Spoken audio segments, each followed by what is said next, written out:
In the combination room, the fellows digested the feast dyspeptically. Sitting in their high-backed chairs, each with an occasional table on which stood coffee cups and glasses of brandy, they stared belligerently into the fire. Gusts of wind in the chimney blew eddies of smoke into the room to mingle with the blue cirrus of their cigars. Above their heads, grotesque animals pursued in plaster, evidently plastered nymphs across a pastoral landscape, strangely formal, in which flowers and the college crest, a bull rampant, alternated, while from the panelled walls glowered the grace portraits of Thomas Wilkins, Master 1618-39, and Dr. Cox 1782-40. Even the fireplace, itself surrounded by an arabesque of astonishing grapes and well-endowed bananas, suggested excess and added an extra touch of flatulence to the scene. But if the fellows found difficulty in coming to terms with the contents of their stomachs, the contents of Sir Godber's speech were wholly indigestible. "Outrageous," said the Dean, discreetly combining protest with irritation. One might have imagined he was addressing an electoral meeting.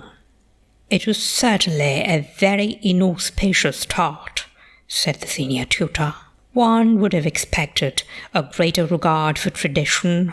When all is said and done, we are an old college." "All may have been said, though I doubt your optimism," said the Dean. "But it has certainly not been done.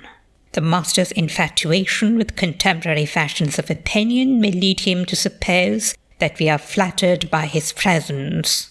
It is an illusion the scourings of party politics too naturally assume. I, for one, am unimpressed. I must admit that I find his nomination most curious," said the Prime-Lector.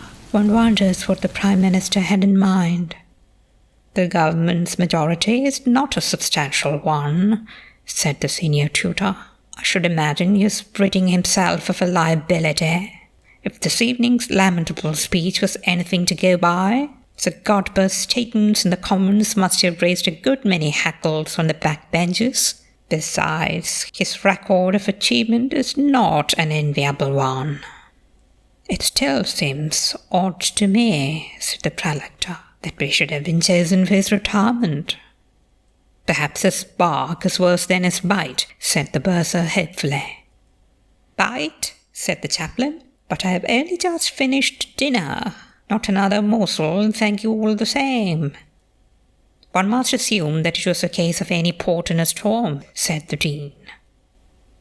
The chaplain looked appalled. "Port?" he screamed. "After brandy? I can't think what this place is coming to." He shuddered and promptly fell asleep again. "I can't think what the chaplain is coming to, come to that," said the Prime-Lector sadly. "He gets worse by the day." "Anno Domini," said the Dean. "Anno Domini, I'm afraid." "Not a particularly happy expression, Dean," said the senior tutor, who still retained some vestiges of a classical education. "In the circumstances." The Dean looked at him lividly. He disliked the senior tutor and found his allusions distinctly trying. "The year of our Lord," the senior tutor explained. "I have the notion that our master sees himself in the role of the creator.